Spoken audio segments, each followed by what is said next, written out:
On va accueillir les invités de notre table ronde numéro 1, la première table ronde de cette journée. On va donc voyager, on l'a dit, notamment avec Nathalie Garnier d'Angers, qui va venir sur scène là ici, responsable du service prévention éducation à la ville d'Angers. Vous pouvez vous asseoir. On viendra à Nantes aussi pour évoquer l'intégration d'une maison de santé dans le quartier Bellevue à Nantes, et c'est avec Fabrice Guyard. Donc, monsieur... Ah, alors, vous avez changé de visage. Installez-vous. Donc, Céline Emery. Bon, bah, vous pourrez vous présenter tout à l'heure. Et puis, on ira en Vendée avec Patrick Berry et Clara Galland, qui, eux, ont travaillé, l'un en tant que sociologue et consultant et l'autre en tant que chargé d'études à l'Observatoire régional de la santé des Pays de la Loire, sur une expérience du côté de Noirmoutier. Avant toute chose, on fait un point avec le docteur Françoise Jabot, qui est là, Madame Jabot, pour dire et redire que vous êtes médecin déjà en santé publique. Vous allez pouvoir vous installer là comme le professeur, comme le docteur Breton. Un ordinateur est à votre disposition.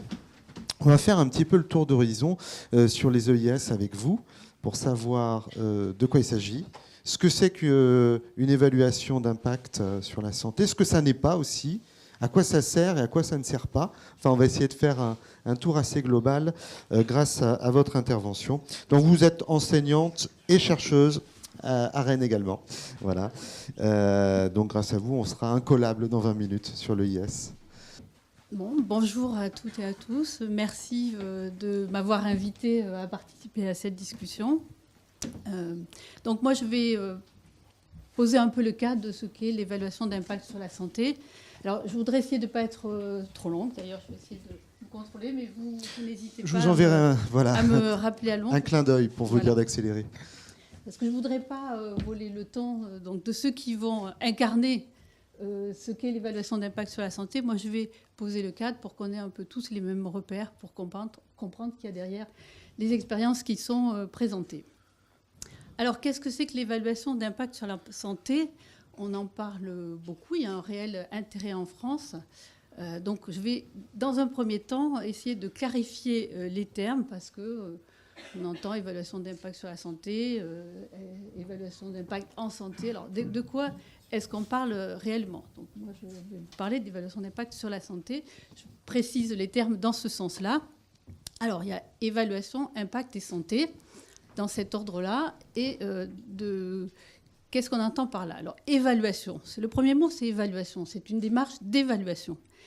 Alors, on va évaluer l'importance, le sens, la survenue, la probabilité de survenue, l'étendue d'impact. Alors, d'impact de quoi ? Les impacts, on les définit comme étant les effets inattendus et non recherchés, favorables ou défavorables pour la santé, potentiels, puisqu'on se positionne avant la mise en œuvre d'une politique ou d'un programme, et à plus ou moins long terme. Alors, on va évaluer l'importance de la survenue d'impact sur la santé. Alors, la santé, c'est autant la santé physique que le bien-être des populations. Alors, je n'avais pas prévu d'insister sur la santé, c'est déterminant, parce que je savais que mon collègue Éric Breton en parlerait très bien avant moi. Donc, on va se préoccuper donc, des conséquences sur la santé. De quoi ? C'est pour ça que c'est évaluation d'impact sur la santé. De quoi ? De politiques, de programmes, de projets ou de mesures qui ne sont pas directement orientées sur la santé. Donc, des politiques de transport, des politiques énergétiques, des politiques éducatives, économiques, toutes les autres politiques, et aussi des politiques d'aménagement urbain, des projets d'entreprise. Alors, je cite les industries extractives parce qu'il y a des évaluations d'impact sur la santé dans les pays du Sud qui sont menées sur ces sujets-là. Et puis, ça peut être aussi des projets de loi, des mesures, des décrets, etc. Donc, pour résumer, l'évaluation d'impact sur la santé, c'est d'analyser les conséquences d'une politique ou d'un projet avant même sa mise en œuvre. Donc, projet politique qui ne porte pas sur la santé, mais qui l'influence. Et de regarder aussi la répartition de ces effets dans les divers groupes de population, aussi bien en termes de genre que d'âge, et avec une attention particulière aux populations les plus vulnérables. L'objectif, c'est de travailler en amont pour faire des politiques et des projets plus favorables à la santé, avec, parce que quand on fait l'évaluation d'impact sur la santé, on fait des préconisations qui vont dans les deux sens. À la fois, on va essayer d'atténuer les conséquences négatives, mais aussi de renforcer et d'aller plus loin en termes d'effets positifs. Alors, l'évaluation d'impact sur la santé est une démarche qui est le fruit de la convergence de démarches, la démarche d'évaluation des impacts sur la santé, sur l'environnement, qui a été conduite pendant plusieurs années et qui a rencontré tout le mouvement de la promotion de la santé. Et en 1999, à Göteborg, les experts qui travaillaient sur ces questions qui étaient à la confluence de ces deux champs se sont rencontrés et ont posé les principes fondamentaux de cette démarche qui s'intéresse à la fois aux impacts sur l'environnement et aussi aux impacts sur la santé au sens large. Donc c'est pour ça qu'on rappelle que l'évaluation d'impact sur la santé, on dit on parle du consensus de Göteborg parce que la rencontre s'est passée à Göteborg. Et au-delà de la définition de ce qu'est l'évaluation d'impact sur la santé, les experts sont mis d'accord sur un certain nombre de principes. Le premier, enfin c'est celui que je mets en premier, c'est d'intégrer les citoyens dans la démarche. On ne peut pas anticiper, imaginer, envisager les effets d'une politique, d'un programme, d'un projet d'aménagement urbain sur la santé sans les citoyens, puisque ça a une influence sur leurs conditions de vie, et ce sont les personnes qui sont les mieux à même de pouvoir en parler. Donc il faut intégrer les citoyens dans la démarche. Un autre principe, alors je ne le dis pas forcément dans l'ordre du document, mais qui va dans le même sens que le premier, c'est qu'on prend en considération toute source d'information. Alors on va se baser bien sûr sur la connaissance scientifique, sur des revues de littérature, mais on va aussi se baser sur des données d'experts, on va se baser sur les points de vue des professionnels et des citoyens. Et on considère dans cette démarche-là que le point de vue des citoyens a le même poids que les données issues de la littérature. Et je reviendrai là-dessus tout à l'heure. L'autre principe, c'est de se préoccuper des questions d'inégalité sociale, de santé et d'inéquité. Les inéquités, ce sont des inégalités qui sont injustes et évitables. En évaluation d'impact sur la santé, on regarde les projets ou les politiques de façon globale, donc en essayant de voir dans quelle mesure ça influence, ça agit sur tous les déterminants de la santé. On regarde les impacts aussi bien à court, à moyen qu'à long terme, parce qu'on peut avoir des projets ou des politiques qui sont très favorables à court terme mais qui le sont moins à long terme, et vice-versa. Et puis, un principe qui est assez classique, c'est de faire l'analyse la plus rigoureuse possible. Alors, ce que ça n'est pas, ce n'est pas de l'évaluation de politique de santé. C'est pour ça qu'on préfère dire évaluation d'impact sur la santé de politique, etc. Et on cite sur quoi ça porte. Si on dit évaluation d'impact en santé, on laisse planer le doute qu'on est peut-être dans le champ de la santé et qu'on va regarder dans une évaluation plutôt l'impact du programme ou de la politique qu'on est en train de mener. Donc, ce n'est pas ça. Ce n'est pas non plus une démarche de diagnostic préalable à l'élaboration de projets. Bien sûr qu'on fait un travail, un état des lieux, un diagnostic dans une évaluation d'impact sur la santé, mais ça ne peut pas être confondu, ça ne doit pas être confondu avec un diagnostic préalable à l'élaboration d'une politique. Ce n'est pas de l'accompagnement de projets. Ce n'est pas de l'évaluation de risques sanitaires. Vous avez vu qu'on se préoccupe aussi bien de conséquences positives que de négatives.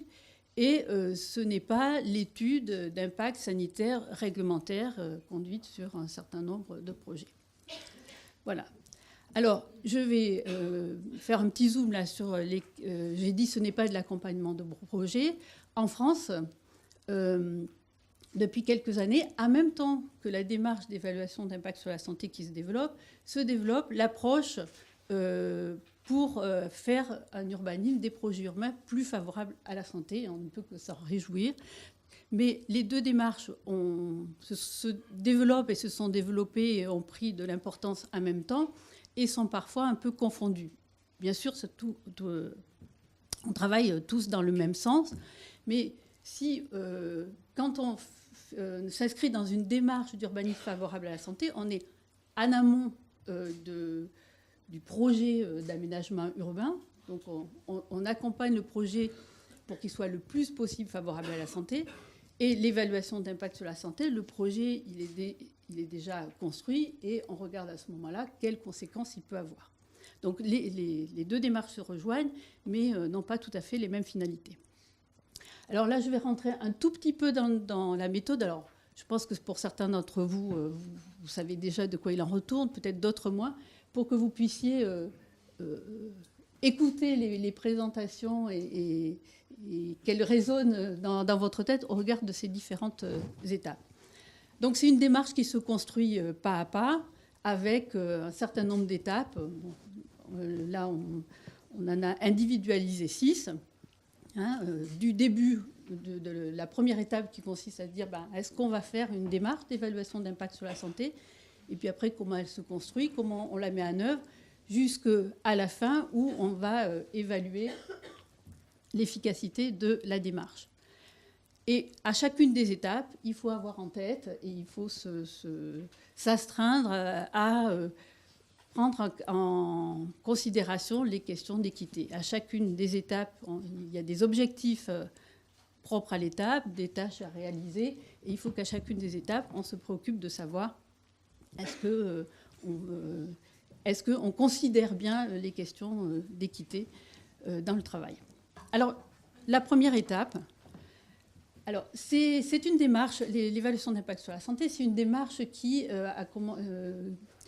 a débuté surtout dans le monde anglo-saxon, en Europe du Nord, et puis qui s'est étendue à d'autres pays, en Amérique du Nord, qui est très développée en Australie, et qui est venue en France, donc assez récemment, on va dire depuis 5-6 ans, et dans le monde, en Europe du Sud plus récemment, et dans le monde francophone aussi. Donc la littérature sur laquelle on s'appuie est une littérature anglophone qui a été traduite en français, pas toujours avec bonheur. La première étape, on appelle ça l'étape de sélection, ça a été traduit sélection parce que le mot anglais c'était screening. L'idée c'était de dire, on va prendre le projet ou la politique qu'on va examiner et au filtre de tous les déterminants de la santé, on va regarder quelles sont les conséquences que ce projet peut avoir sur la santé. Ça a été d'abord traduit par screening, dépistage, mais dépistage, c'est pas très... Voilà, ça fait un peu médical. Donc, les Québécois, notamment, ont traduit en sélection. Et puis, ça a été repris dans le monde francophone. Et du coup, ça a un peu orienté dans une autre perspective les objectifs de cette étape. Alors, j'insiste là-dessus. Les objectifs de cette étape, c'est vraiment... On travaille sur un projet, sur une politique, et on va se poser la question de savoir... Est-ce que ce projet, cette politique, il a des conséquences sur la santé? Si oui, est-ce qu'il a des conséquences suffisamment importantes pour que ça mérite qu'on entame une démarche qui consiste à aller documenter ces effets sur la santé et faire aussi des propositions alternatives? Qu'est-ce que l'EIS va nous apporter? C'est quand même une démarche qui demande du temps, qui mobilise des acteurs, des ressources. Est-ce que ça vaut le coup de le faire? C'est ça l'objectif de la démarche. C'est pas forcément de dire j'ai 4 ou 5 projets et puis je vais en choisir un pour savoir si je lance une EIS. C'est vraiment, on part d'abord du projet. Et pour ça, vous voyez une petite... non, pas derrière. Il y a on a des outils de travail qui nous aident à répondre à cette question-là. Et à partir de là, on décide d'engager ou pas une démarche d'évaluation d'impact sur la santé. On peut très bien considérer que soit il n'y a pas suffisamment, il n'y a pas tant de conséquences que ça et que ça ne vaut pas le coup, ou bien que, parce que c'est un point important, on engage cette démarche que si on sait qu'on va pouvoir avoir des marges de manœuvre pour influencer le projet et pour le transformer. Si le projet est complètement verrouillé, ce n'est pas la peine, il vaut mieux faire autre chose. L'étape suivante va être l'étape qui consiste à aller un petit peu plus loin, à affiner cette analyse. Et là, on va essayer d'expliciter collectivement les liens entre le projet ou la politique, ce qu'il entend de faire, les effets qui sont attendus de cette politique ou de ce projet, et la façon dont ça va influencer les différents déterminants de la santé. Donc, vous voyez, il y a un petit schéma. Sur la partie gauche, on prend le projet et puis on le découpe en morceaux. On regarde chacun des aspects du projet, qu'est-ce qu'on en attend comme effet. Bon, là, on est dans... Voilà, quels sont les résultats qui sont prévus. Et après, on doit faire le lien entre ces effets qui sont attendus et les déterminants de la santé. Est-ce que ça influence l'environnement physique? Est-ce que ça influence le cadre de vie? Est-ce que ça influence les relations sociales? Enfin bon, je ne passe pas en revue tous les déterminants de la santé. Et ensuite, la santé. Donc, le lien entre certains déterminants de santé et la santé, ils existent déjà dans la littérature. On en a déjà connaissance. Ce qu'on va faire dans l'évaluation d'impact sur la santé, c'est que ce qu'on sait dans la littérature, on va le contextualiser par rapport au projet. Et donc, pour ça, on a besoin du collectif, on a besoin de la participation de tout le monde, dont les citoyens et les habitants. L'étape suivante, on est dans le dur de la démarche, puisqu'on va estimer les impacts. Est-ce qu'ils sont positifs? Est-ce qu'ils sont négatifs? Est-ce que c'est important? Est-ce que ça ne l'est pas? Est-ce que c'est probable ou est-ce que c'est certain que ça va survenir? Donc on va s'appuyer sur tout type de connaissances, et j'en ai déjà parlé. Et puis on va regarder l'ensemble des impacts, sachant que certains vont être favorables à la santé, d'autres ne le seront pas, que le même aspect du projet peut être favorable sur l'environnement physique, la qualité de l'air, mais défavorable sur le lien social, etc. Donc c'est une analyse globale d'un projet qui est vu comme un système complexe. Alors, voilà, je passe vite. C'était juste pour insister sur le fait que, par exemple, on va dire, les espaces verts et la santé, voilà, dans la littérature, on va retrouver un certain nombre de données qui vont nous dire que oui, les espaces verts sont favorables à la santé. OK, oui, mais dans le projet qu'on est en train de faire, est-ce que, pour que les effets bénéfiques se produisent, il faut que les habitants, ils utilisent, à l'occurrence là, des espaces publics, des espaces verts ou d'autres prestations qu'on va mettre à leur disposition. Et c'est ça qu'on a besoin de documenter. La notion de usage est extrêmement importante. Bon, ensuite, on va faire des propositions alternatives pour diminuer les conséquences négatives, améliorer les positives. Bon, il faut qu'elles soient réalistes, etc. Ensuite, il y a une phase de suivi de la mise en œuvre des propositions. Et puis, en fait, il y a l'évaluation qu'on peut faire du processus, de l'efficacité, de la qualité, etc. Je passe, on est dans du plus long terme.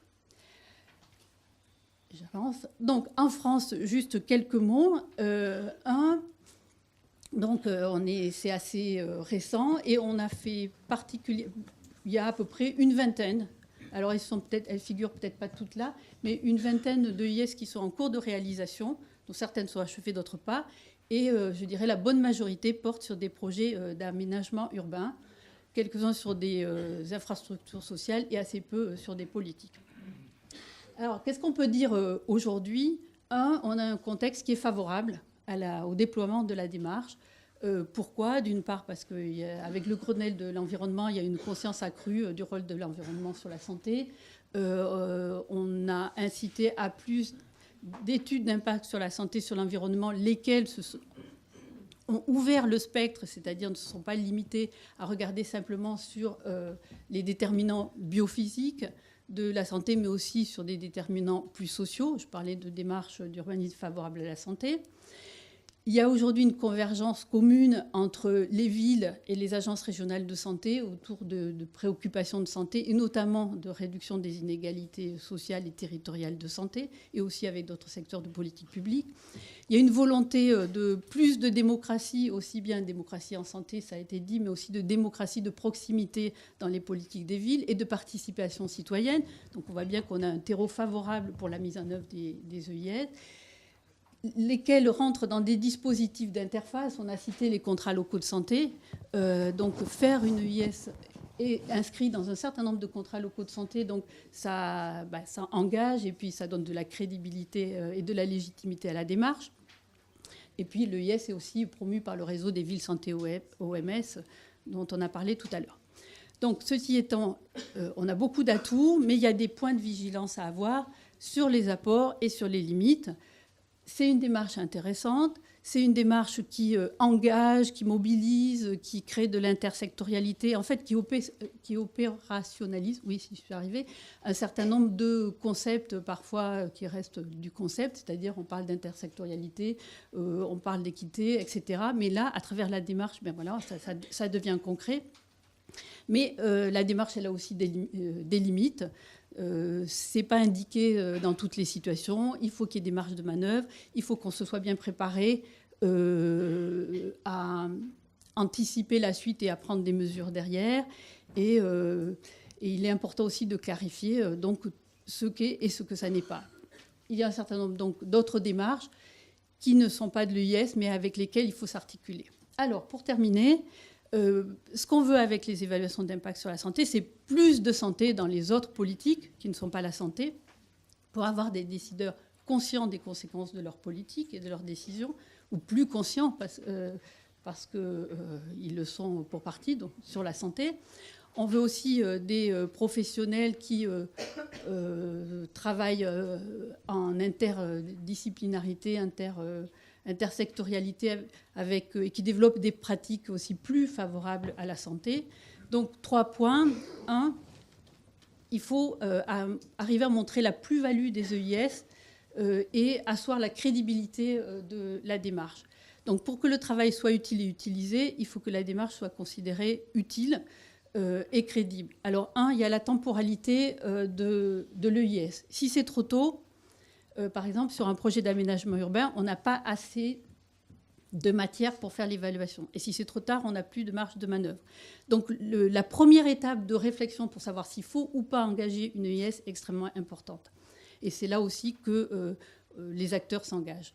Deuxième point, donc asseoir la crédibilité de la démarche, c'est faire des travaux de qualité. Il faut arriver... Alors, ce n'est pas une démarche prédictive non plus, mais il faut être en capacité de documenter ce que l'on fait, d'expliquer pourquoi on dit que tel aspect du projet a des effets positifs ou des aspects négatifs. C'est important de documenter, de fournir des résultats qui soient pertinents, c'est-à-dire adaptés à ce que l'on a, enfin, qui répondent aux attentes et qui soient exploitables, et puis assurer une participation effective. Et la participation des citoyens, ce n'est pas uniquement les inviter dans des réunions, c'est véritablement travailler avec eux à toutes les étapes de la démarche et pouvoir mettre très régulièrement en débat avec tout le monde la construction du travail, et les résultats, et les propositions, et les recommandations. Donc voilà, j'espère que je n'ai pas été trop long. C'est parfait. Quelques mots pour brosser le tableau de ce qu'est une évaluation d'impact sur la santé. Et je vous remercie. Merci beaucoup, Françoise Jabot. Merci. Restez avec nous.